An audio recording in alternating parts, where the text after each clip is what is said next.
What is up, you guys, and welcome back to my channel, where we are creating a balanced, healed, harmonious, and prosperous life through the journey of self-discovery.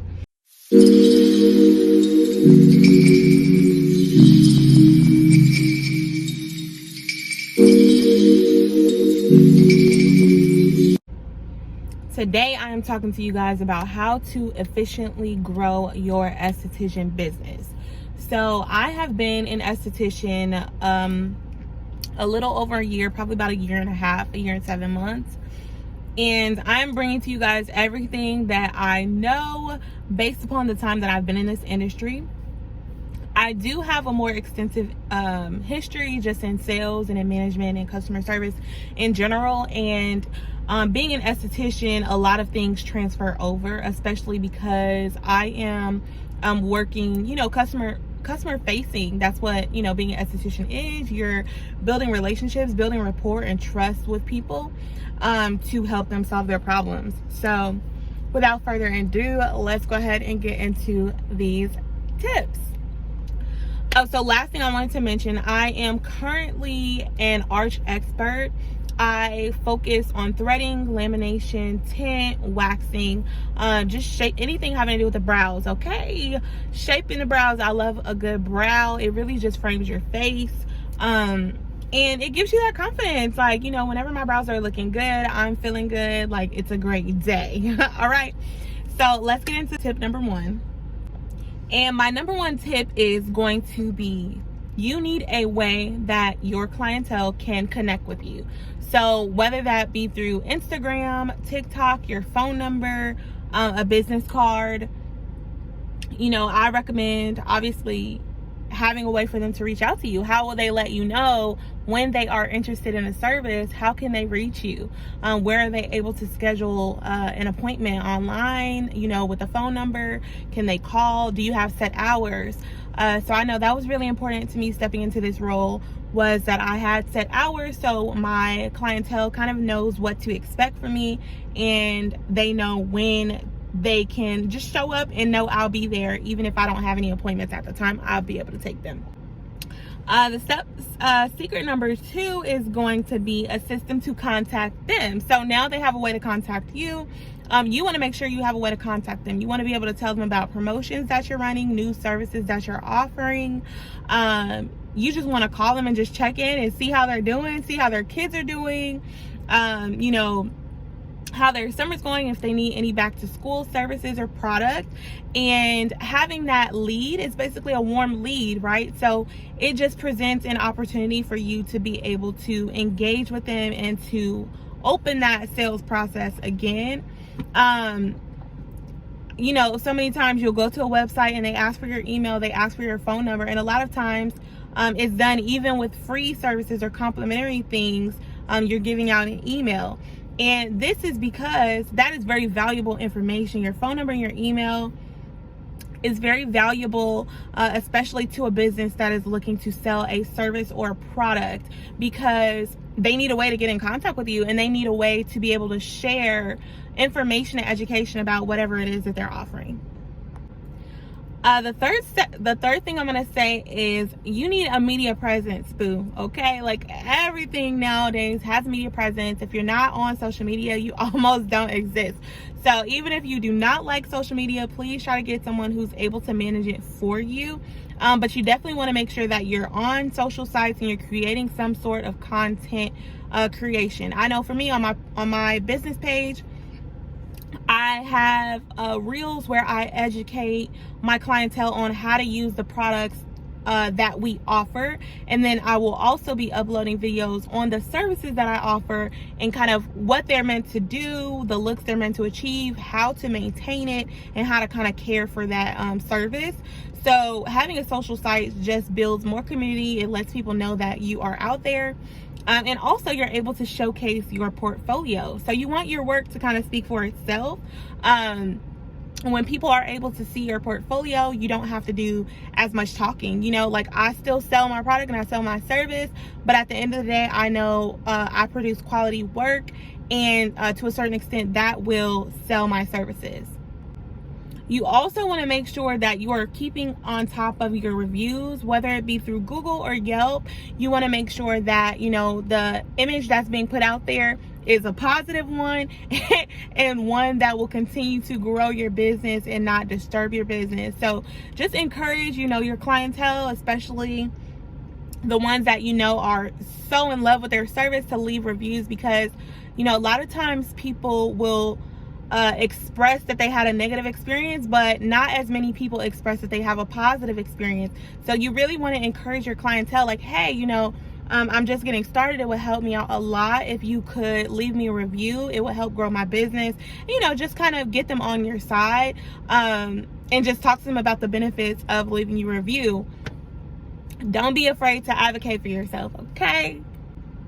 Okay, my tip number 4 is going to be style/cleanliness. So you want to take pride in what you do and who you are. So that means showing up to the job ready, right? That's hair and makeup done, nails clean, clothes professional, you know, clean. You don't want to be smelly bad. You want to look the part, right? You're selling products and you're selling services, and how will people trust you if, you know, you aren't doing those basic things for yourself? I have a friend who told me every time I leave the house, she was like, girl, you know, you go to work looking so good. And that's because I have to have people trust me. Like, how are they going to trust me if I'm walking in there looking broke down and towed down? Honey, like, I got to be put together, okay? People have to look at me and see, like, okay, she's practicing what she's preaching. You know, her brows are well groomed. Her makeup is done. Her skin is looking good. She's drinking her water. You know, so you just gotta be prepared for that, especially in this industry, that people are looking at you and making a judgment based on, you know, how well you care for yourself, if you're going to be able to care for them as well. The cleanliness aspect leads into the professionalism that you carry as a service professional. So, you know, you have to think about yourself in their shoes. If you were to go to, you know, a restaurant and you saw that they had dirty dishes and rodents and stuff like that, and they didn't, you know, take care of their trash, you wouldn't trust them to eat there. So the same thing goes in the esthetician business. You want to just make sure that your area is clean, that it's properly sanitized, and that you are just, you know, coming forth with the best first impression that you can. All right, the 5th tip is you want to advocate for yourself, honey, okay? Introductions, business cards, talk your ish. Do not be scared to talk about what you do and what you do well, okay? Because people out here want your services, but you have to be confident enough to let them know what it is that you do, the services you provide.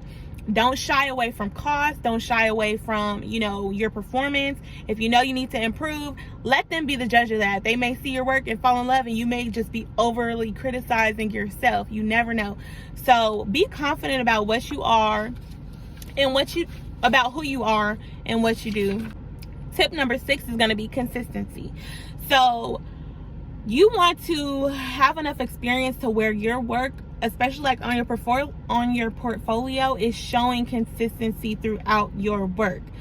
You want to continuously educate yourself and expand your knowledge within the field. If you're in a field that you're not interested in learning new skills or growing or taking courses to further your knowledge, maybe you should consider switching around, or, you know, discovering a niche that's going to be more interesting to you. You have to be ready and willing to learn, to further yourself, to develop yourself, if this is a field that you want to be in.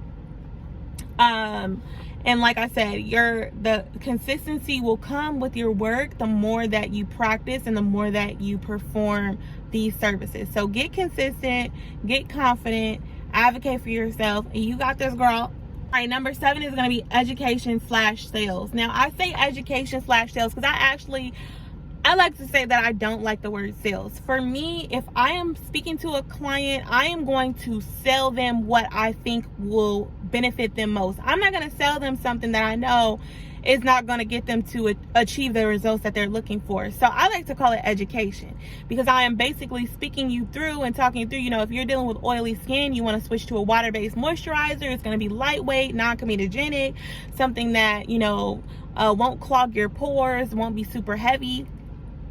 So you just want to kind of talk to your guests as a human and, you know, empathize with them, relate to them, and actually explain and educate them on why the products or the services that you're offering are going to be the best for them. The more that you sell them something that is beneficial to them, the higher likelihood of satisfaction they will have. Imagine they're coming to you and they're dealing with hyperpigmentation from Brazilians, and you're just waxing them, you know, every couple weeks. You see them and you never recommend a product. Imagine that same client, you know, you recommend a chemical exfoliant, maybe it has some vitamin C in there, they start seeing their skin clear up. Whereas the other client may have stopped coming to you because they're like, oh, my skin's experiencing these issues, I don't know if I should continue to wax. You have another client that's having a higher satisfaction rate because they are following, you know, the steps that you're teaching them and using the products that you're selling to them.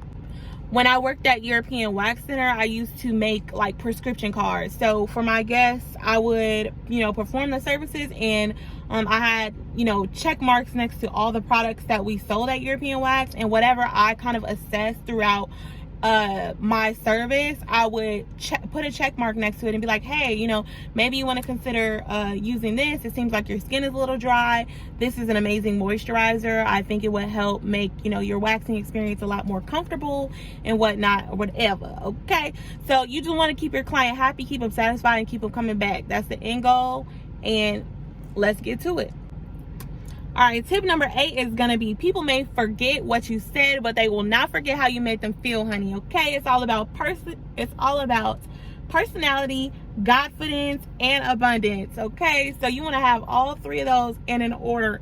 Operating from full cup requires boundaries in your personal and your professional life. So when you show up to work, you don't want to bring baggage that you're dealing with, your boyfriend, baby, cousin, sister, daddy, husband, sister. Okay, you want to show up in good spirits and good energy and high attention to be able to relate to your guests and solve their problems. They're not trying to hear about all that you got going on. You know, if you had something traumatic happen, take some time for yourself and fill your cup back up, because working in the service industry, you're here for the people. Okay, you here for the people, girl. And that would be my last step. So if nobody told you today, I believe in your ability to create a reality that is the greatest manifestation of your wildest dreams. I just wanted to hop on here and talk to you guys. I love you guys so much. I miss you guys so much. I really would love to get consistent with this content. Please give me a thumbs up, like this video, put a comment, share this video. By you liking the video, it will help my YouTube algorithm. It will also encourage me to continue to make content like this. If it is helpful, I would love to continue doing this. So thank you guys so much for tuning into yet another video. My name was Megan Alexis, and I'll leave my social media links right here, baby. Talk soon. Bye.